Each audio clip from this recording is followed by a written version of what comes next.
can't hear anything after Can you not hear anything at all from me? the clap. Of course I can hear it. You jerk. Come on. Okay, that's my humor. I And just. you think I'm bad? Try being married to my wife. Oh Lord, she's brilliant. Mm. Okay, so what's happening? What are you gonna do? I want to know all about you. I want you to tell Okay. me everything. Start from the beginning. Actually, Uh, it's before the beginning because you come from local bagpiping royalty. So how did that even start? 1962. My dad and his best friend Dave Keachy went to a concert at a church dinner of the Salt Lake Scots, and it was just when the Salt Lake Scots were forming. Mm-hmm. And basically, what happened, and I'm sure maybe one of the Barclays might change my look at it, but We'll see if they have a rebuttal. oh, they can, oh, they can. But what happened is they wanted to form the Salt Lake Scots because they really wanted more of a gentleman's club. Oh, Uh, interesting. and older guys playing the pipes. Sure, And sure. actually, my dad actually had a uh, a a role of the early Salt Lake Scots, and Dave Barkley's on that role. Oh, yeah. But Dave, his whole focus was getting the kids to learn the pipes, Mm-hmm. and he didn't want to be in a gentleman's club. He wanted to be in a band. You can't have kids in a gentleman's club. No. So Dave went back to Utah and just got Utah rolling again. Mm-hmm. And then so my dad took a vacation took the family up to Vancouver, BC. We went to Jake T. McCarty's, and he bought a set of bagpipes for himself and for Dave Keachy, his Yeah. best friend. Hey, but how And old were you about this time? I'm just trying to paint a picture in my brain. 62, I would have been uh, 4 going on 5. So just a little kid. Yeah, a little kid. Yeah. And so my dad bought the pipes, came back, uh, learned the pipes as best they could. They didn't have really sterling instruction, so Mm-hmm. unfortunately they learned a lot of bad habits, which over the years they unlearned. Yeah. But they started putting together a band, and Utah was just this other band, and doing their thing. And so I'm a little kid, and it was family. It was Yeah. all family, Yeah. and we used to have these wonderful band picnics in the summer where my dad would get a big projector and he'd show Scottish films like Rob Roy or Gunga Din or something, Mm-hmm. and just have big barbecues. And I always, loved the pipes my whole life, going to the parades, watching the bands march in the parades, Yeah. and but Well, and also in those days, then these would have been the only two pipe bands in Utah, right? It was just Utah and Salt Lake Scots, because I know that Wasatch hadn't formed yet. I know that oh no, White no, Peaks certainly hadn't formed yet. Was no. maybe did Ben Lomond have a program at their high school back They then? did. They did in the 70s, Oh, okay. and that's another part of the whole story Oh well, is that, don't let me push you ahead then. man, you're stepping on my tail. Yeah. Uh, but the bands both did their own thing. Utah did their thing. Scots did their thing. I remember we did a joint program at the Terrace Ballroom one time, Mm-hmm. and it was fine, Yeah. and I always thought we got along. There were people who didn't like each other. Well, that's life, Mm-hmm. It's Mm-hmm. unfortunate. But but about the time I turned 8, um, it was time to. Oh no, it was older. Yeah, 8, because it would have been between the third and fourth grade. I had to select an instrument that I wanted to play in the school band, Ah, and I just loved the clarinet. I thought the clarinet was such a beautiful instrument, yeah. and I remember sitting at dinner and telling my parents. I said, "Well, they want me to select an instrument, and I would like to play the clarinet." And Dad says, "No." My if you have you ever met my dad? I haven't, no, but tell me all about him, man. He sounds like a character. Dad was a character, but Dad said, "Nope, our pipe band needs drummers. You're going to learn to play the drums." All Boom. right, there's the And commitment we need. okay. And first couple of years learning it, I hated it, didn't Yeah. like it at all. And then I started kind of playing in the band a little bit, but never had really good instruction. I had a gentleman named Wolf Pickles teach me for a while. He was a drum major and a drummer. He later left and went to California to play with the Lockheed Pipe Band, And I'm which was sorry, a you said it was his first name Wolf? Wilf, Okay. Wilf. Still, Eng, Wilf Eng, Pickles, still a very cool name. oh yeah, and Wilf is a good guy, kind of a hot-headed Englishman though, and and that's another story You entirely. you got to be Uh, tough if you grew up with the last name Pickles. I would think so, Yeah. It's kind of but a boy any named Sue situation. yeah, definitely a boy named Sue situation. Yeah. But you know, my friend Dave Keachy, Big Dave, Little Dave, Oh, I okay, see. It was a I multi-generational friendship. yeah, and I can't say Big Dave without saying Big Dave. That's Big Yeah, Dave's name. I see. My dad's best friend, thick and thin. Uh, Thick and actually, thin. Is that a play on if you call no, him if actually, you call him Big Dave, does that mean that he's the thick one? What well, is they both had a background in Daggett County, Utah. Dad was out there as a school teacher, and Big Dave was raised on the ranch out there, the uh-huh. Williams Ranch. And one time they got arrested and jailed because their pickup truck didn't have the weight thing. They used to say U6000 on it or Right, something. yeah, yeah. Yeah, they got arrested and They then went jailed they for went that. to jail for that? Yes. UDOT was serious, man. Oh, oh yeah. Well, Daggett County. What can you say? Yeah. But anyway, I so think maybe it's just that the cops were bored, huh? They needed something to do. and these two idiots, and they probably both knew my dad and Dave, They but it was probably just, oh, did. you're breaking the law.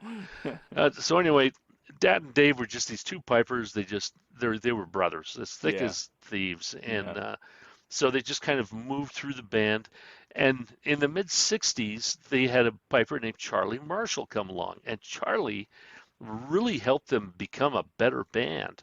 And in fact, I'm thinking Santa Rosa in 1963 or 64, they went out, grade C. There was ABC back then. What? I didn't even know Eh, that. Oh, yeah. And so they Huh. went out and they won in Really? grade C. And Wow. they're also, who, us? Yeah. Bunch of nobodies from the middle of nowhere, Utah, huh? Exactly. Wow. And then they went out the next year, and my sisters were both heavily into dancing. Hmm. And the band didn't do so well the next year, but the girls all took. My sister Mary won the aggregate, the gold, and my sister Jane took the bronze. And Wow. I've got to uh, imagine that their learning was similar to yours in that like they were almost like in an island in the middle of the desert. Like surely they didn't have like the world class instruction out there, actually, right? the girls did. They Did had a they? woman named Jan Webb who was I've an heard her name insane, before. yeah, insanely good instructor. The Okay. girls learned from a master, Ah, okay. whereas the boys and the pipers, you know, my it's a story of learning as catch can. Hmm. And Dad and Big Dave improved, but then we got to the early 1970s. Well, 1969, 1970, and there was a guy named Paul Howard who was teaching us, and Paul was a good drummer, but just didn't come around a lot. Hmm. And then it was January of 1970, and the first practice of January 1970, and there were four people at practice: my dad, Big Dave, Bruce Hanson, and one other person, and they just said our band's dying. Hmm. There's no one here, and so Had they the voted. numbers been much higher than that previously? They were a little higher, Yeah. but all they did was stand around and play the favorite tunes of the pipe major, Sure. and Yeah. didn't want to learn much. And this is after their mid '60s successes, and they did the Devil's Brigade movie in '67, Right, '68. that's right. I asked Robert about that a little bit, but feel free Hmm. to fill in details if you want to, because that's a fun story too. Oh, they just had a blast. Yeah. They just had a blast, and they had a drummer in the band, a guy named Phil Gard, and Phil Gard was a jazz musician Hmm. and a drummer. And so they had to use Phil Gard to play the leads because they had the two other drummers, Fred Laycock and Jim Burns. They were okay. Hmm. They were mass band drummers. Hmm. So Phil had to play leads, and they did really well. The bass drummer was Earl Jackson, who was a huge part of the Salt Lake Scots then, and then he went over to the Utah Pipeband and was just like this icon of bass drumming for years Hmm. and years and years. So, uh, when I watched that film, I can actually name everybody in that film. That's pretty cool.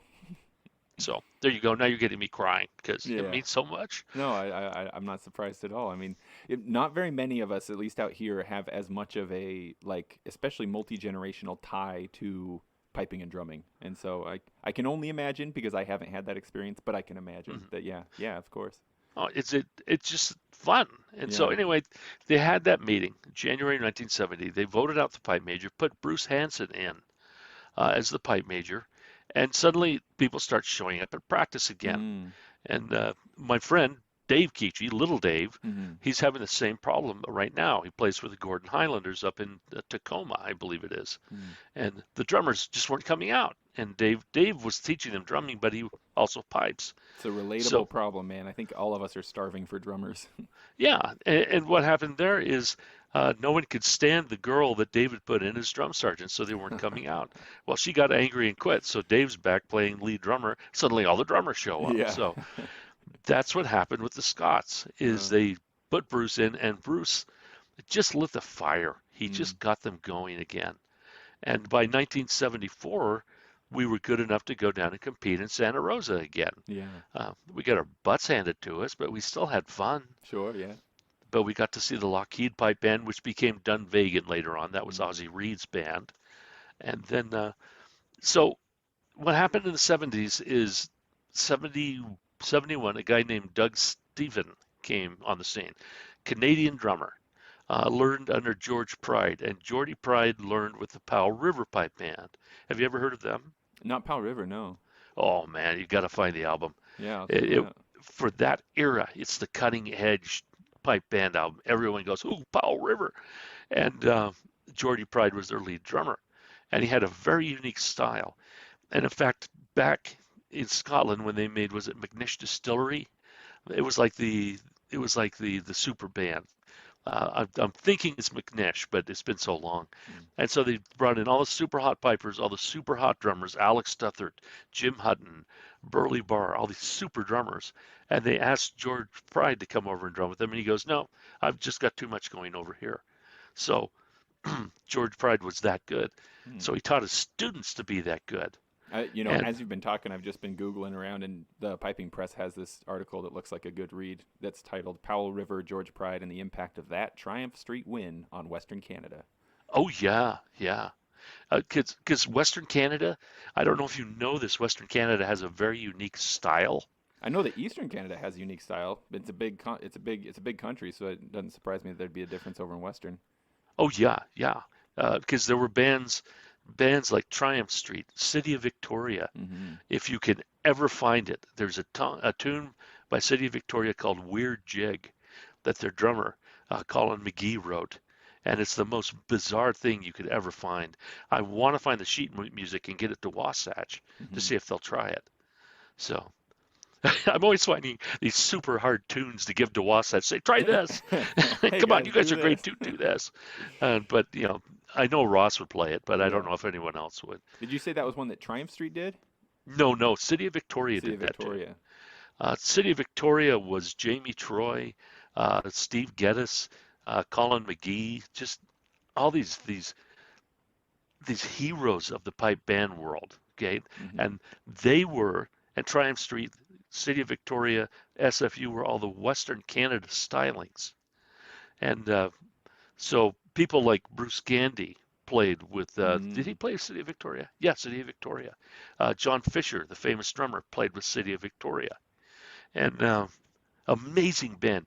Jamie Troy Jr. Um, Funny story about him. We called him the Little Monster because he was a super talented drummer, super talented piper, and the little bugger could dance. Mm. Do all of it, huh? And we just called him the Little Monster because I played against him in '89 up in Portland. And this skinny little kid, his dad comes up and puts the drum on him and everything. I'm just going, oh, well, I think I've got this one. And he just annihilated me. It's just like, whoa, someone just got taught a lesson in Yeah. humility. So, so anyway, let's go back to '70. We got the band back together. Doug Stephen came on the scene. Doug got me and Dave Keachie out there drumming with the band.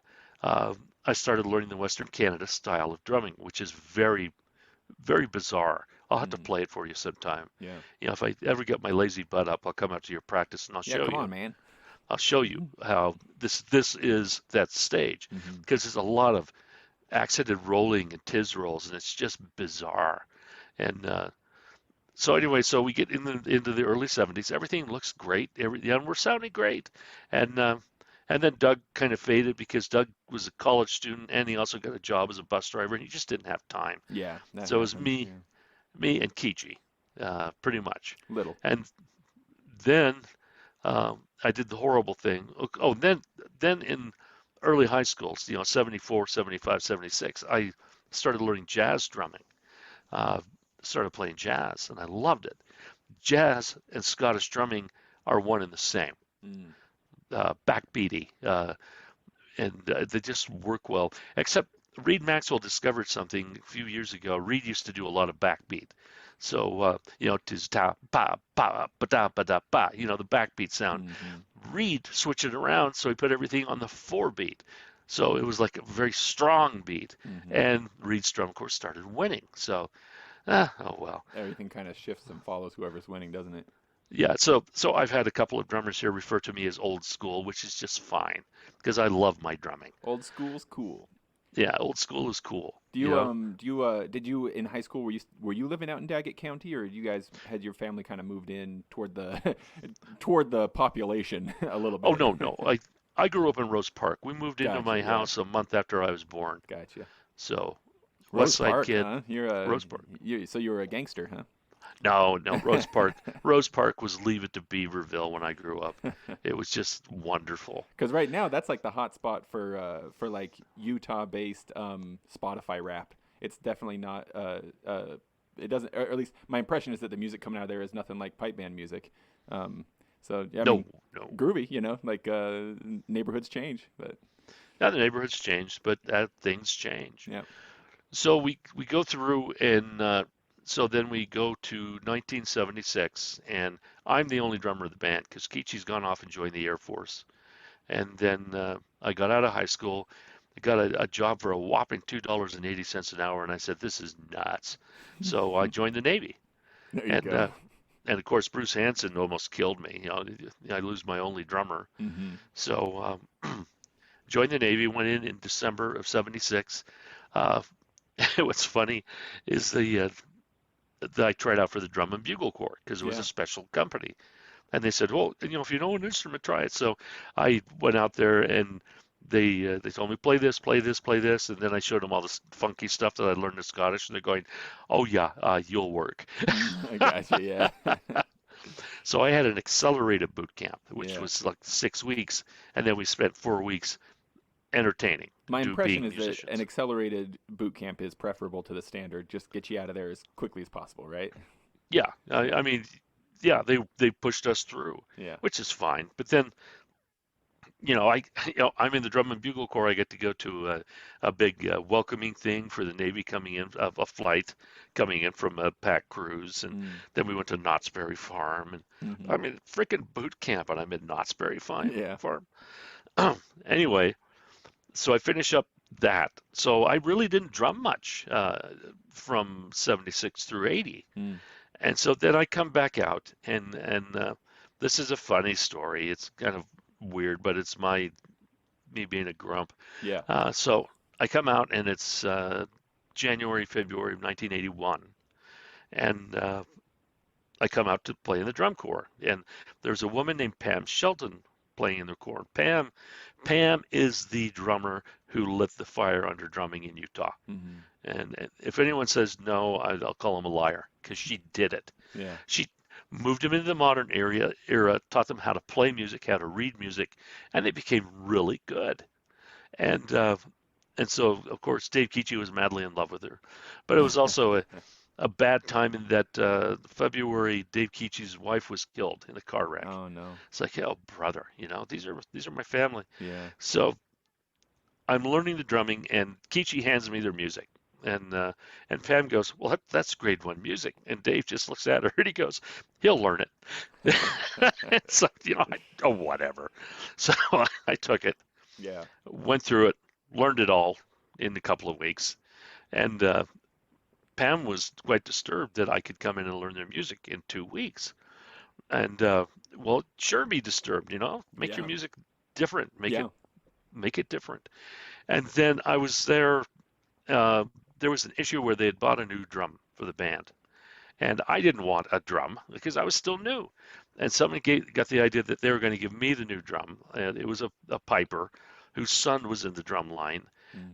And he was coming in making all these rules about who got this drum. And I'm just looking at this guy going, "You're not even a drummer. You're not even a leader in the band." Yeah. And I went to my dad and I just said, "Dad, I just put up with 4 years of politics. I'm not going to do this. Hmm. I'm sorry." And he goes, "Okay, no problem."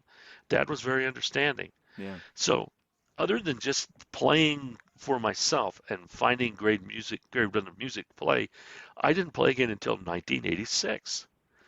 And I was So at the you Super Bowl. you took a pretty darn good, pretty long break there then. Yeah, but I was still drumming, Yeah. you Yeah. know, and but just playing a little jazz here and there, but not really hard Scottish drumming. A Super Bowl party of it was the Chicago Bears versus the New England Patriots. A wonderful game. It, Chicago just ate them alive. and, and it was like this party. In fact, they even gave the ball to Refrigerator Perry, who is this gigantic lineman, Mm. and he just kind of trundles it in across the line for a touchdown. But anyway, enough of football. So Kichi was there at the party because Mm. we we all knew each other kind of through all these different ways. Hmm. And Kichi was a Kodak repairman who knew the people who put on the Super Bowl party, and he was there. And he goes, "Why don't you get back into drumming?" And I said, "Oh, I don't want to get back into drumming." And he keeps talking and talking, being Dave. And finally, he talks me into it. And the band was the Syrah Pipe Band. Have you ever heard of them? No. I Okay, mean, CIRA, as in the Sharon Center for Education and Arts, like here in Orem, right? exactly. I live in the CIRA district. I'm like a half block from the park. Well, they sponsored a pipe band. I had no idea. Yeah, Why didn't I know this? well, because they went away. I gotta go talk to somebody. It was the late 70s, early 80s. Okay, and the guy in charge of Syrah, the pipe major, was a guy named Royce Lerwick. And to say Royce was a little eccentric is Is that an not an understatement? exaggeration. Royce was just very different. Yeah. And if you knew how to put up with Royce, you were fine. If you didn't, then you didn't. And what happened is Royce came here. He lived in Minnesota, but he went to BYU. And he came to a Salt Lake Scots practice. And he started making all these suggestions. And uh, Bruce Hanson just basically told him to go away. Mm. 'Cause, who are you to come in here and start telling us all this stuff? And I agree. You don't walk in and tell people how to do things. Yeah. So he went to the Utah Pipe Band. And at that time, Utah was struggling. I mean, they were not very good at all. And Royce went to their band.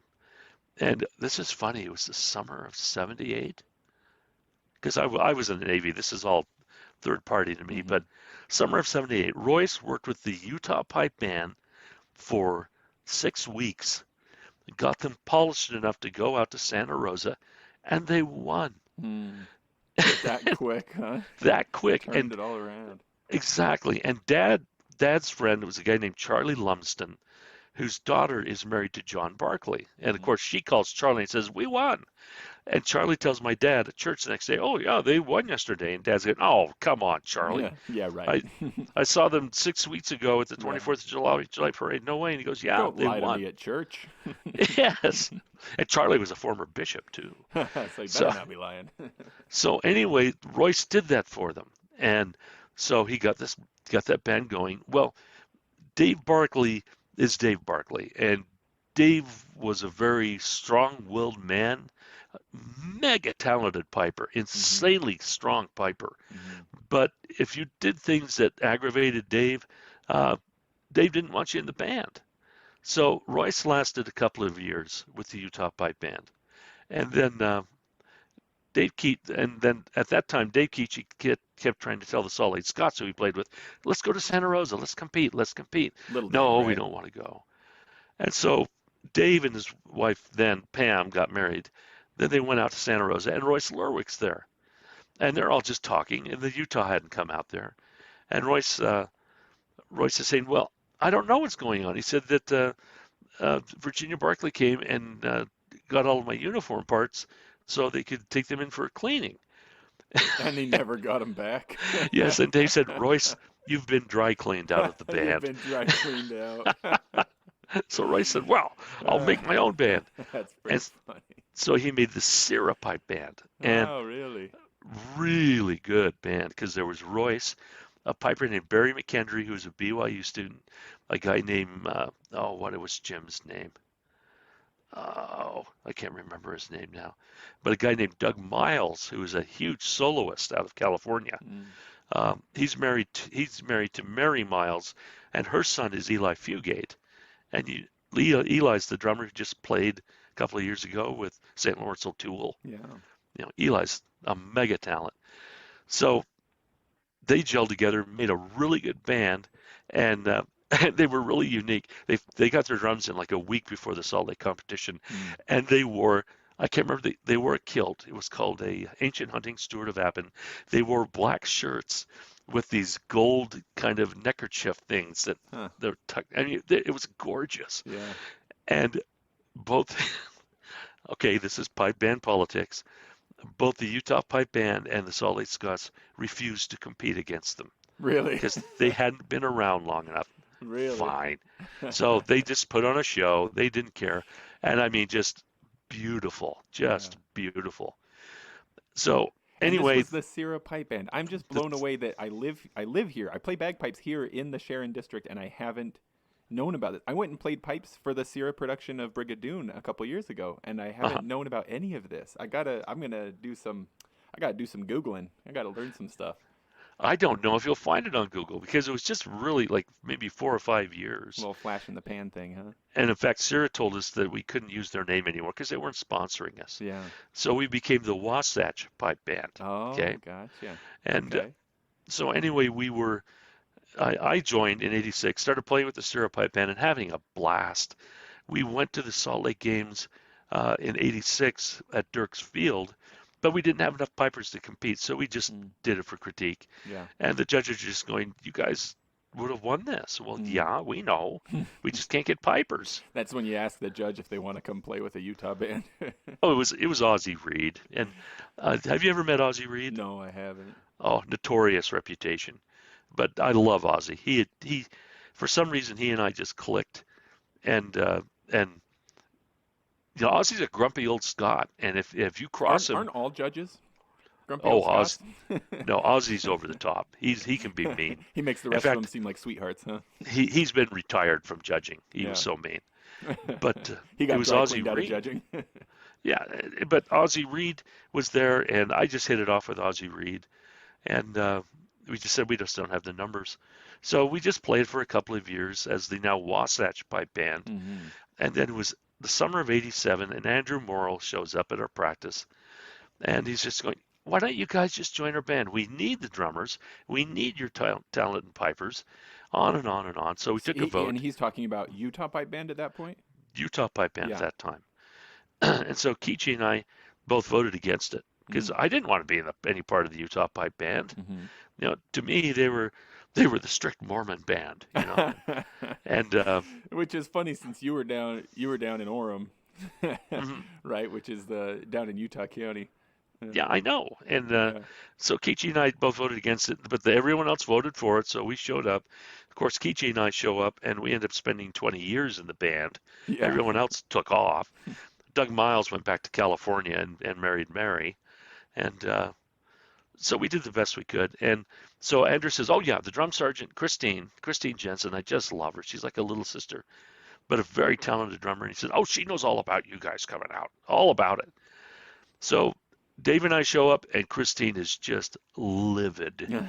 I mean, what would you think? You're the lead drummer, and the two hot shots show up. Mhm. Like, oh Lord, And maybe she didn't know, huh? she didn't know. Andrew didn't say a So word, it's a surprise to her. and so she treated us very coolly. And so Kichi, I just wasn't going to put up with it. I Yeah. would just, but Kichi got going with him, and he played with him in '87, and then we formed a Utah Pipe Band Grade 4 for '88. So I just took over the drum corps for that, Mm. and had the Kitzmiller brothers, who were a couple of local guys, very talented, and we did okay. We got beat by the Scots in Grade 4, but they've been playing Grade 4 for 100 years, Mm. and they were polished. Mm. And so, and then the band just couldn't support two bands, so finally I started playing with the grade 3 band, and Christine realized that neither Dave or I want to take over. Mm-hmm. But what happened is Dave and I started writing music for the drum corps, so their music improved. Mm. And so 89, we took a first and a second in grade 3 at Santa Rosa. 1990, we took two firsts in grade Wow, 3. that's great. And it's like, whoa.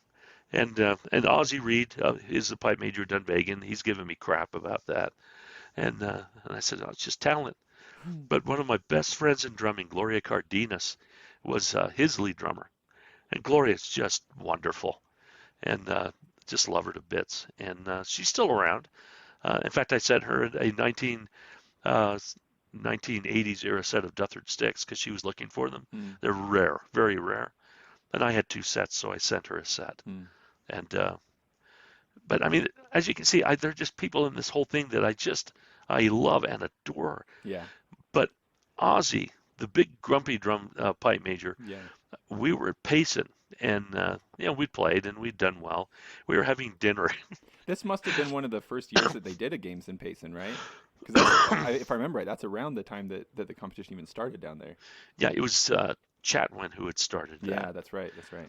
And so we're sitting there with Ozzy. We're having dinner, and this is getting away with murder with Ozzy Reed. He goes, he says, "Well, I've often modeled my band's sound on the city of Victoria."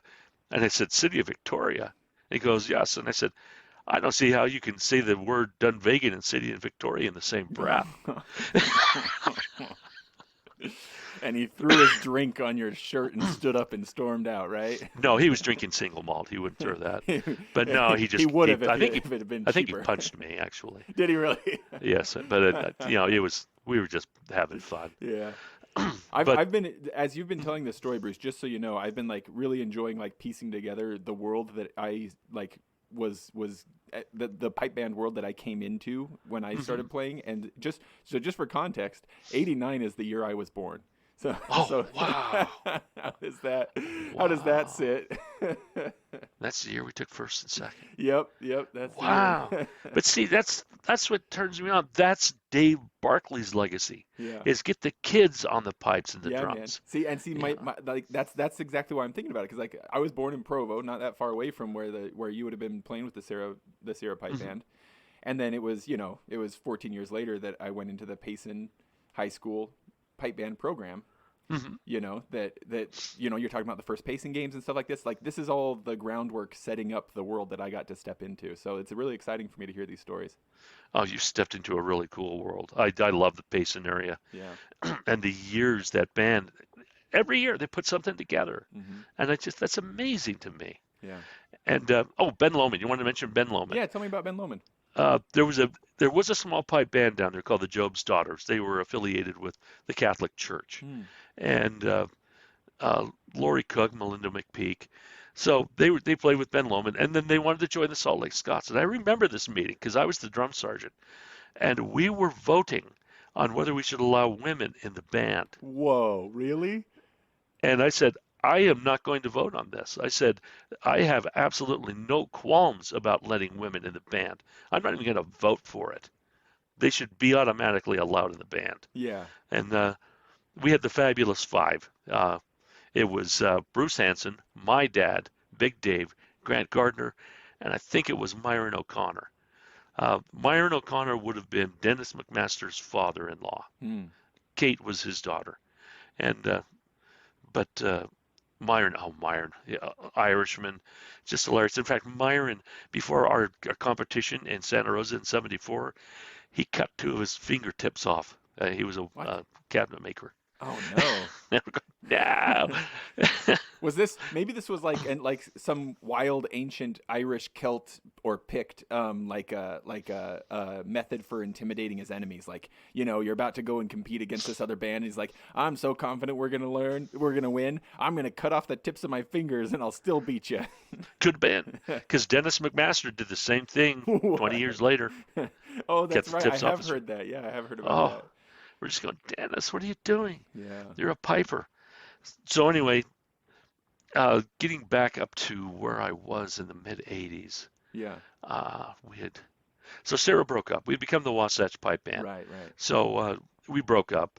In fact, I still think all the bass drums are up at a guy named uh, Bob's house. Probably a couple of big old premieres. Yeah. They wouldn't fit in now at all. Yeah. But 28 by 16 premieres. Uh, but anyway, that band broke up. We went in, joined the Utah Pipe Band, had a lot of success with the Utah Pipe Band. Mhm. Mhm. Um, but then I had a friend, Charlie Caparel. This is my solo career, okay? Mhm. My first solo event was 1986. I played against Dave Keachie and Doug Hansen and got tromped. Just And playing with your buddies, huh? yeah, Yeah. and then just kept playing. Finally started getting silver, started getting golds. But I was down in the games down in Cedar City. They had a great games Mhm. uh, toward the end of July, and Charlie Caparel is the judge. And so, very good friend. Charlie and his son Art, just wonderful people. So I go up to drum, and Charlie says, "Well, you scratched?" And I said, "Scratched?" Mm. And he goes, "Yeah, in the grade, you were in the grade two. You didn't show up." And I said, "Charlie, I've never played grade two in my entire life, and I Yeah. wasn't being arrogant. Yeah. I just had never done that." Yeah. And so he laughed, and he goes, "Well, then show me what you're made of." And I won that day. So Nice. That was a good day, huh? it That was a must good that must day. have felt great. Cedar City But must have looked real beautiful after that. oh, Cedar City was a great games. I loved it. Yeah. But Charlie was a drummer. Always played in the bands in L.A., Beach Cities, L.A. Scots, and started playing in other different bands. But Charlie showed me how to really set up a premiere properly. Mm. Uh, Tom Foley, who's another famous drummer from the California era.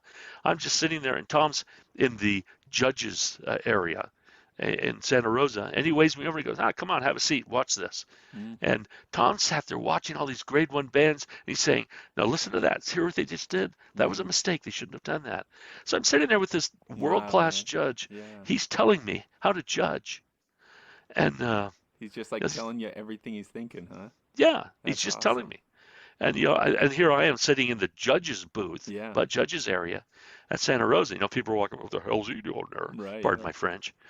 But I had so many friends out of California, so many friends out of Canada. Scott Robertson, who's been my instructor since 1989. Uh, Duncan Millar, Reed Maxwell, John Fisher. These guys are my instructors, and they're my Yeah. friends. And so anyway, so I moved on. I did solos for quite a while, and then I started burning out on them. I was taking it too seriously, Mm.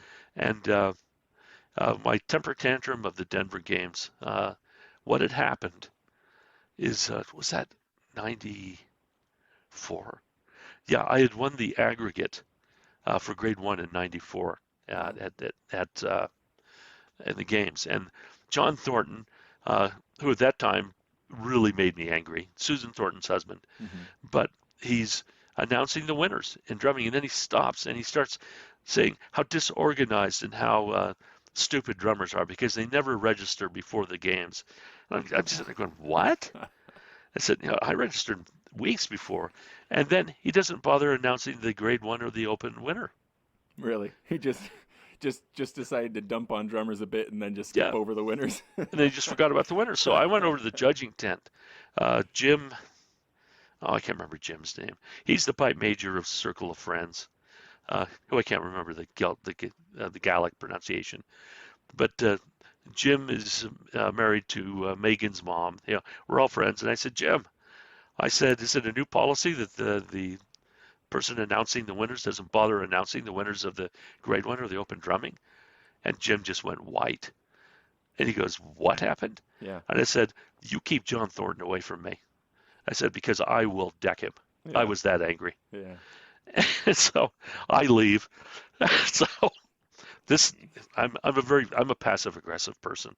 My wife hates it, and it happens. Yeah. The next year I go to Denver and I win the open aggregate, Mhm. professional. Yeah. And so you know what I did? I left early. Did you really? So if one year they're not going to announce that you won, the next year you're not going to stay to hear it announced, huh? Nope. And Thornton knew full well that's what I had done.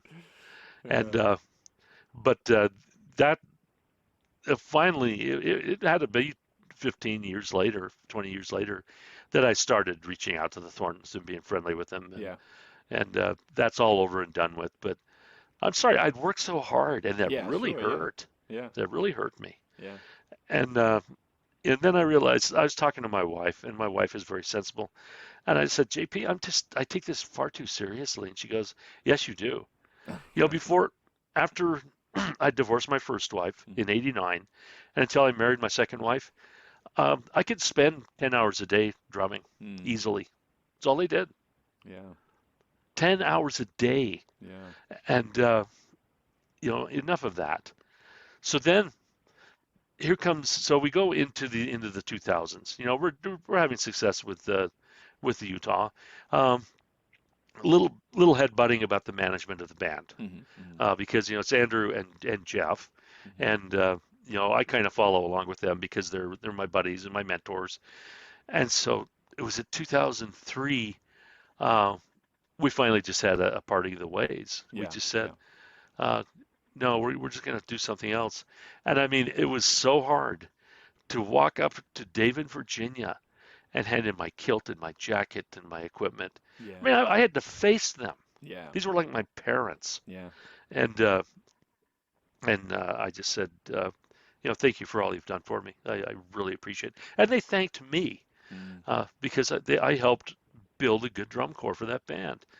So then we came in, had a meeting at Andrew's house, and we're Well, talking. Okay, Bruce, if like it happens that bands split, and if it they has do, to, at least that was a classy interaction. At least you can, show respect to each other as you do so. but there was a lot of hurt people. I'm sure. Yeah. Uh, John Barkley at the time was a bishop, and he just didn't have time to deal with this. Hmm.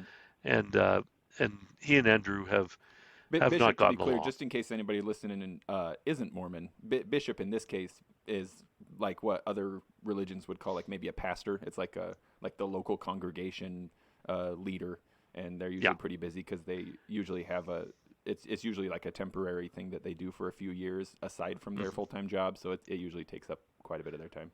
Yeah, it's crazy busy. And so John was upset because it all happened without him being there. And so we went our own ways. We had the meeting in Andrew's house. So we started talking, what do we want to do? What are we going to call our name? And so my wife, of course, barks out and says, I want to name the band Isle of You. Isle of You, Yes. you as in like a And sheep or you all yeah, or no, Isle of You after a sheep. I love you. I So get it. yeah, so Holly, Andrew's wife, is going, Isle of You, that's a stupid name. And so Oh. Jeff knows what I'm doing. Andrew knows what I'm doing. I said, Yeah. Holly, just keep saying the name and say it faster. And she goes, Yeah. says, Isle of You. I love you. And then she goes, I love you. And he said, I love you too, Holly. Oh. So poor Andrew's wife. Yeah. She's so patient. So we Yeah. finally come up, and someone said, what about Wasatch Pipe Band? And I said, no, we've had a Wasatch Pipe Yeah, Band. that's been done. And And I said, the problem is what if someone is crazy enough to say, oh, no, you're imposing on our rights? Mm. One person from the old band. Sure, yeah. And I said, we can't do that because it might have the legal water in it. And I thought, gee, what about bands like Toronto and District and Right. all that? Yeah, that I naming thought, convention. and so I said, what about Wasatch and District? And everyone just kind of went, Wasatch and District. And then they started saying, well, we bring pipers and drummers in from all over, Yeah, so it makes and sense. the whole Wasatch Front. And they said, yeah, Wasatch and District. So that's where we got the name Wasatch and Well, there District. you go. So Very so nice. and then we started forming the band. There were a couple of young pipers there who wanted us to get like McCallum Blackwood chanters, and me, the drummer, said no, no, we're not going to get Blackwood chanters. I said because they're fragile Mm. and we can't afford $300 a pop. Mm. And I said, I tell you, the first time I walk into band practice and a couple of young pipers are there sword fighting with Yeah. $300 chanters, I'll strangle them. Yeah. And so they said, no, we'll go with the Polypenco or Like whatever the everybody's like, plastic is. okay, Bruce actually might do that, so let's let's go with the poly. Well, it's because I'm sorry, the plastic chanters, they're impossible to destroy Yep, unless you yep. physically step on one or Yeah. smack it against something. And yeah, let's use those chanters for a few years, which they used, the McCallums, and they did a great job. But I think they're using a new chanter now. And if they're using a Blackwood chanter now, fine, they know how to deal with it. Yeah. And no, no, I can guarantee in Wasatch District, with the way they are set up, no kids are going to be sword fighting with Right. chanters. Yeah.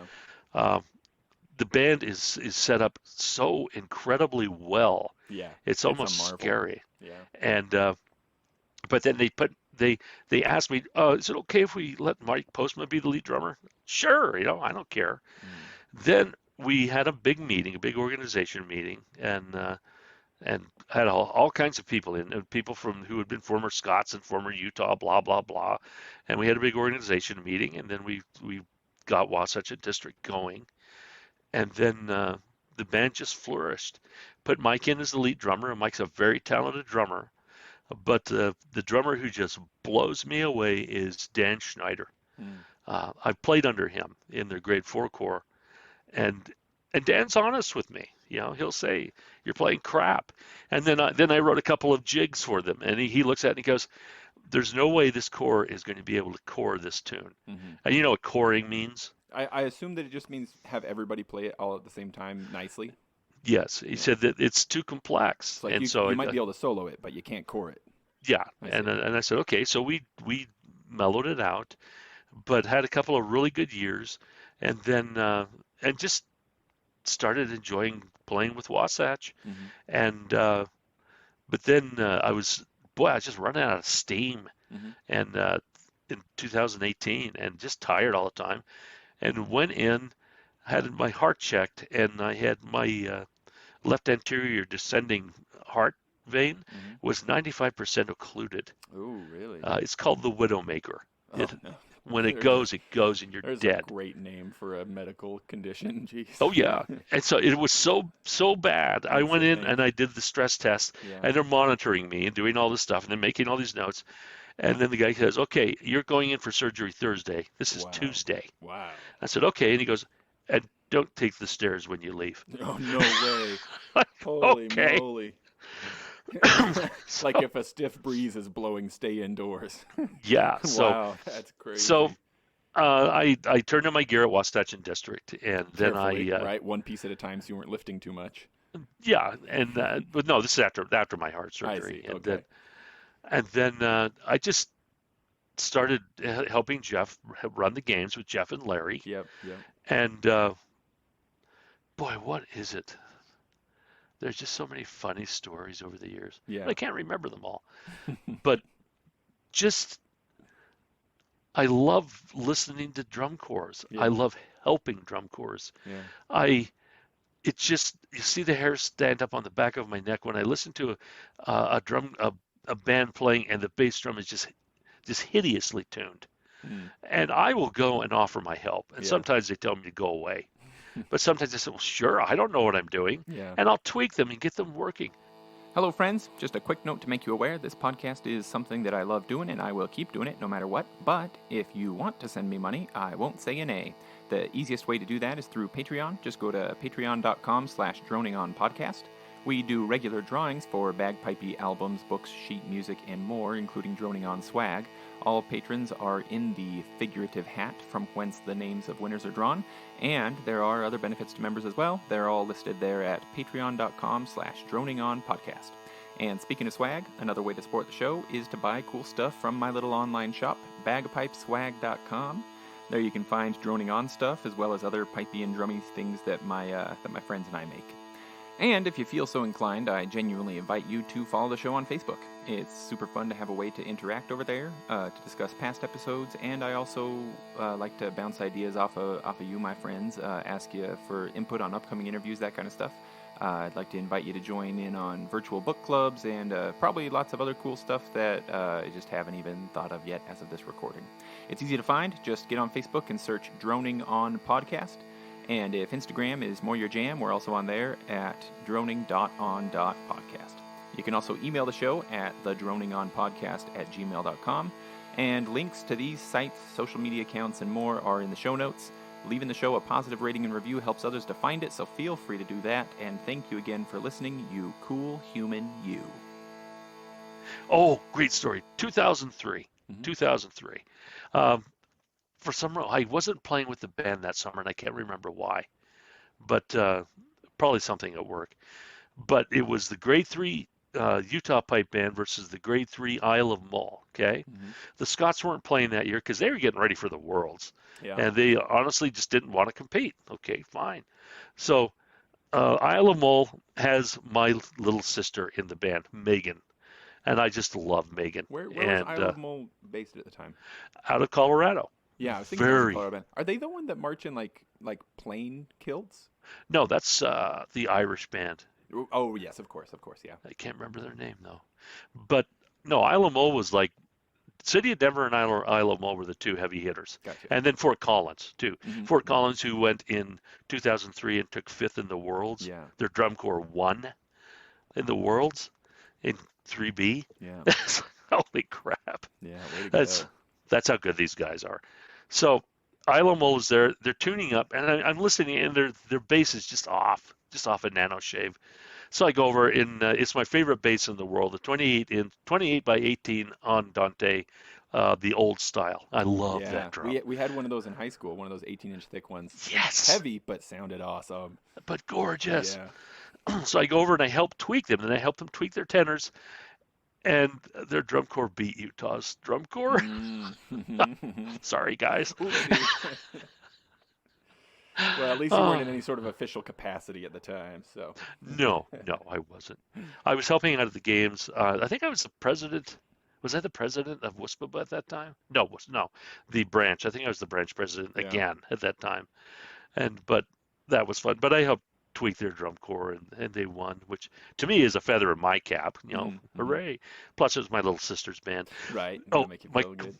my complaint about Isle of Mull. Mhm. Okay, for some reason it was at the Murray Park when they had the competition there, and so they had bands playing simultaneously. We had enough judges, Oh, sure. so we're getting ready for our MSR, and way over there is Isle of Mull, and Isle of Mull comes on with this just insanely beautiful tune Mhm. as they're marching, and I'm just sitting there going, "Wow, that's a beautiful tune," and I missed our roll off. They were so good they completely distracted you. So I went to Susan Thornton, who was a piper in their band, and I said, I'm submitting an official complaint. And she goes, "What?" And I said, "Your band sounded so good in your medley that it distracted me on my MSR." She goes, "Yeah, give it a shot." So in But future, we'll expect you to downgrade your playing a bit, please, so that you don't oh, distract please. the other bands. But that's a band that broke up. Yeah. They lost their pipe major, and then they tried another pipe major who didn't really work out, and then Yeah. they put in a guy who was not a good pipe major, but a good guy, but they just were not doing well, and the Yeah. drum corps had it, and they just broke up. Yeah. So Yeah, it's the more that I learn a little bit about like these sort of like histories of especially our local pipe band history, but also other places too. I mean, like Triumph Street having existed for a while, and then recently, I believe they've become disbanded just within the last 2 years, stuff like that. yeah, they just ended it. It just makes me think like you gotta preserve the personal connections as much as possible because the organizations can be very fleeting. I mean, some bands last for hundreds of years, but very few. And so Yes. it's like we're a deck of cards and we're going to be reshuffled. So Yes. be nice to people because you never know what shape the bands are going to take in future. And it's a community of people, not so much of sort of like tribal bands. Right. And it used to be tribal bands, Yeah. 50 years ago, but not now. Mhm. No. I've played in, good Lord, just let me go down the list. The Salt Lake Scots, I played in Sierra, I've played in Utah, I played in, the band out of Ogden. I Rob don't know Bellows. not the university one up there, right? No, not the university, but I can't remember their name. Boy, there goes the brain, You turn 64 and your brain You goes. got But your I played, heart fixed. Next is your brain. yeah, but I played with them for a season. Then I came back, played with Utah. But I've helped out. I used to help Payson, Mhm. but they seem to have a really good program right now. Well, that's Diana is really well, and she's got the she's got help as well, of course. But she's running a pretty tight ship right now. Well, I saw Matt Biggs doing something with him a while ago. Yeah, yeah. Well, Yeah. that's part of the magic is she's really good at reaching out to people and saying like, "Hey, I'm humble, so will you come help?" Because Oh. rather than being insular and being like, "I've got this, nobody touch me, I've got this," she's very open about that, and I think that's part of the magic of it. Oh, and Matt's an outstanding He's drummer. such a He's great just drummer and such a great. nice person. He helps a lot. But Dan Schneider, I think Dan's just playing in the grade 2 right now, but he should be leading a drum corps. Mm. He's that good, and he just has he drums like me. In fact, That's how you know he's good, right? If he in fact, drums like Bruce, then he's good. I know I'm listening to something he wrote, and he's playing it, and I'm going, that's really good. And I said, you want me to be honest? And he goes, you want what? And I said, it sounds like something I wrote, which is another Therefore, Payson I story. love it. Another Payson story. Yeah. Okay. I know we're at an hour. How long No, does this go? give me some more, man. I've got to take my kid to a basketball game in a little bit. I'll tell you if Oh, it starts getting too close. You just keep talking. Okay. Another Payson story. This was years ago when it was me and Dave Keachy, and we were helping all the bands, setting bands up, writing music for bands. And Payson comes through, and they're playing this tune and And to setting be it. clear, I'm this just is going, the Payson High School program, right? Payson High School. Yeah. I was going, wow, that's really a nice setting. And they're finishing, and they walk in, and they walk off. The drummers go, wow, that was a great setting you guys were playing. Who wrote that? Oh, you. My compliments to the arranger. Oh, okay. But okay, here's my world's greatest drumming story. Yeah. And this one blew me away. Yeah. I do things with Jim Laughlin out in New Zealand once in a while. I'll send music to him, and Yeah. just so he has a repertoire.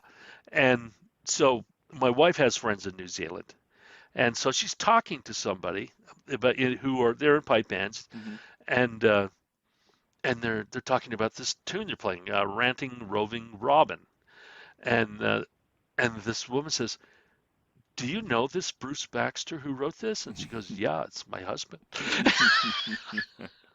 That's So awesome. I'm running around with this swollen head, going, "Well, a band in New Zealand's playing one of my tunes." Right, yeah.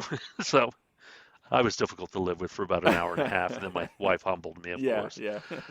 But that's cool. Yeah, way cool, man. When I can write a setting that someone likes enough that they Yeah. want to play it. It's got to feel good. Absolutely. Yes. And well, it's like us. When I played with Utah, we played, I can't remember the name. It's a 5/4 that has that hanging last note. Dum ba dee da da dee da. I can't remember the name. What what is there was a that? piper who calls that it tune. like a hanging note or a hanging chad. But I never could write a setting to it. It was always a pain in the neck. And then I saw 5/4 this. is kind of weird. Yeah, it's weird. And then I saw this band out of Copenhagen had written one, and I'm looking at it and I go, whoa, that's a pretty cool setting. And so I took it, made a few little adjustments, and then we played it in Utah when I was helping them. And everyone liked it. But then Deanne got sick of the tune, but I thought, well, it's the one thing we played really well. So, Darn it. I know that we played that tune in high school too, so I wouldn't be surprised. I don't know, but I wouldn't be surprised if we picked it up after if that program picked it up after you'd played it at Utah. yeah, and then I'll tell you the tune I hate the most in the entire world. Yeah, which one? Is the At Long Last. Oh, I know that title, but I can't think of the melody. It just goes on and on and on. And so it's at long last, this tune is over. and so Deanne wanted to play it, and I wrote a setting for it, and I just hated it. It's a 4/4 with repeats, and I said, let's just play it without the repeats. Then it's palatable. Yeah. We were down in Phoenix to do a competition, and Mesa, the city of Mesa, was playing that tune, and they played that tune all day long. Yeah. And we got back to Salt Lake, and Dan said, I don't think we're going to play that tune. That's what she needed, was exposure to it, right? To realize that it's too much. It was just too much. It just goes on forever, and I hate that. Oh, what other tunes? My favorite tunes in the world, the Hawk, which is a hornpipe. Yeah. I don't know that one. Look it up on YouTube. There's a guy playing it with a chanter and with a guitar. Okay. It's Moving Cloud. Moving Cloud, and then he plays the Hawk. And you'll know the Hawk. Yeah. Because the ending of the last part goes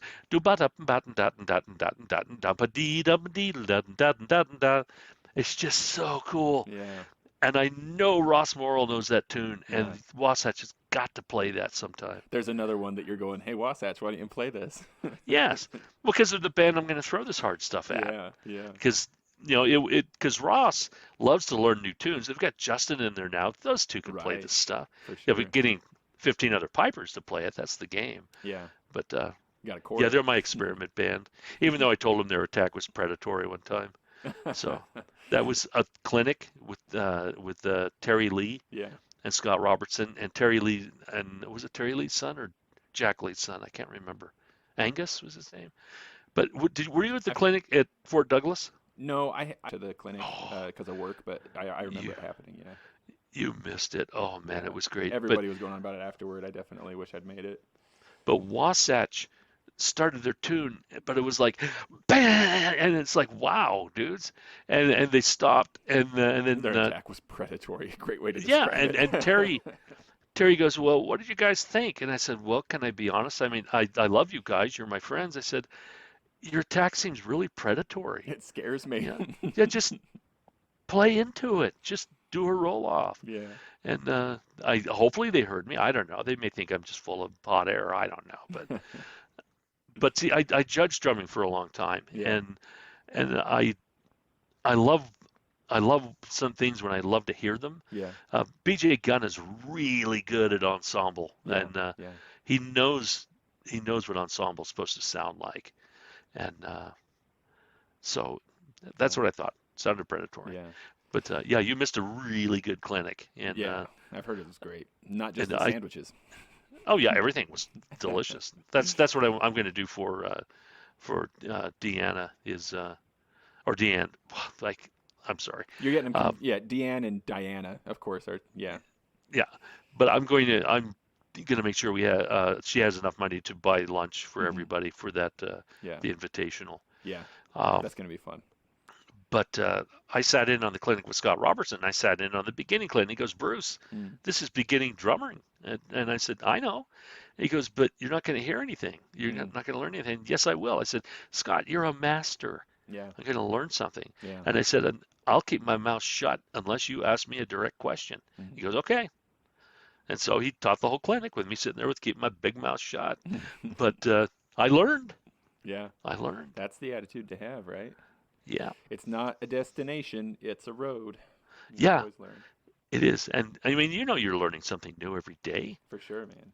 And but I love hearing kid pipers Yeah. who are good. There was a 13-year-old kid playing his pipes, a little chubby little kid, Hmm.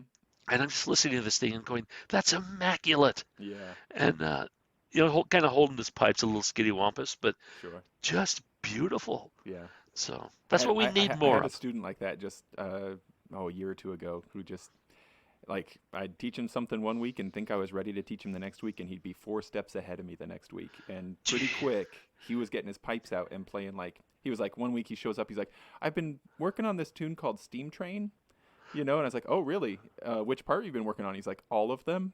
And so I got my pipes out, and I was like, all right, which part are you going to play? He's like, I could play any of them. And he, like, absolutely could play all of them really well. And this is, like, just a few months into learning, like, just some of these kids, man, just blows your mind. How old is he? He's probably about that age now. He's got to be a younger teenager. He's probably around 13 or 14 now.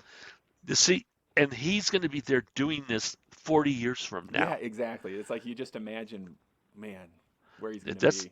that's why programs like Payson Yeah. and Ben Lomond and Mhm. all of these programs, the Dave Barkley Dream, get Mhm. the kids playing, Yeah. and he did. Yeah. And That was what part of Zach's scheme, Zach Lee's, before he passed away. oh, He invested Zach. in a 3D printer that I actually have sitting right here next to me, and he started Uh-huh. designing these practice chanters. And part of his goal here was to make practice chanters cheap enough that they could compete with recorders. And then we've got Wow. Laura. I know her maiden name. Her current name is Broadbank, I think. Mhm. Brockbank, maybe. So she had played him down at the Payson program, and maybe with White Peaks too. Anyway, she currently has some kind of role with the Alpine I think it's the Alpine School District music Mhm. program. So the whole scheme was we're going to make chanters cheap and then use that connection to replace the recorder program in elementary school music classes with practice chanters instead. This was Oh, Zach's you guys, plan, right? And so you are so conniving. Oh, maybe I we'll love still it. bring it to fruition someday. We'll see. Wouldn't that be wonderful? Yeah, wouldn't it be cool? Because Cast I that don't net like that wide, recorder man. program. They don't learn music very well on the recorders. They will Yeah, learn it on a practice chanter. yeah. So yeah, it's 9 notes, but still 9 notes. Hmm. Hmm. Um, oh, I miss Zach. What a Yeah, me too. brilliant piper and learning to be a brilliant drummer. He would, yeah. Like I'm not a drummer, so I can't judge well. I know he was the best piper I've ever known, and had pretty quickly become a very impressive drummer. Yeah. Yeah, and I don't think he'll ever know the impact he had because I've had people from back east going, "Oh, yeah, I heard about Zach," Yeah. and Yeah. Far reaching. ah, so hopefully I haven't said anything that will offend anyone. If it Oh, does, I'm not at sorry. all. Not at all. And honestly, some of the folks who might have what you might call a rebuttal, I doubt it would actually be like a rebuttal, but I'd like to interview more people who have been around for a while in the Utah piping, scene. And so it'll be really fun to compare accounts at some point.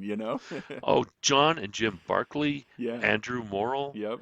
Um, I interviewed Ross just a week or two ago. oh, you And so, did. yep. So my plan is then to move on to Andrew, and I'm going to interview Jeff here in a couple weeks as well. Oh, Um, Ross, he's such a brilliant pipe maker. yeah. Ah, Very pretty too, his sets that he's working on. yeah, Um, I hope he makes himself a millionaire. So yeah. can I finish with one last story? Yeah, please do. Absolutely. Okay. Yeah, 93, we were at Santa Rosa, and there was Utah who, we'd done really well. Been successful. Yeah. And then there was another, was it 53rd Street Cabaret? But Charlie and Art Caporal were the drummers for that. And then there was a band called Hamilton, Mm. and they were sponsored by Noodle Roney. And we're all just kind of Really? chuckling. My Yeah, noodle Noodle Roney. Roni, huh? Yeah, these guys ought to be a bunch of jerks. Let But that be a lesson that you can never reach too far to find sponsors. You never know who's going to want to sponsor a pipe band. exactly. So anyway, we'd finished competing. So there's me and Charlie and Art Caporal. That was back in my drinking days. So we're all drinking a pint of Mhm. Guinness and saluting each other. Oh, yeah, well, we did really well. We're probably going to place today. Hamilton marches up, and the word juggernaut is the only word I can use to describe it. Really? They were just huge and perfect, and they're Wow. playing in grade 3. Yeah. That is the St. Thomas alumni band now. Oh, really? No, Yeah. no longer sponsored by Noodle Roni. Do you know? Has that continued? No, Yeah. they're not sponsored. They pretty much have anyone who wants to sponsor them. Right. But Yeah. it's what's his name? The piper down the world class. Uh, boy, there you go. There goes the brain again. But he helped build that program, and they're just. But I've Blair got to. Brown is playing with him, so I've got to imagine that their sound was especially impressive on the heels of you dudes hanging out on the side, just like giggling about Noodle Roni, and then all of a sudden the sound is just amazing. yeah. That probably made it even more impressive. Well, due to politics, we all tried to convince him to play grade 2 the next day Oh to yeah, give get us him a out of there. chance, Yeah, yeah. and because of they were from the one that was it PPBSO does Texas. Mm. They couldn't play grade 3 or grade 2 because it would mess up their standing in their home place. So Gotcha. they had to play grade 3. Gotcha. So goodbye to gold for everybody else who was there, huh? Yeah, and which is fine. Yeah, at It least was you get to hear him play. such a joy to listen to the Yeah. play. I mean, wow, Yeah. cool. So that's my ending story. So. Beautiful.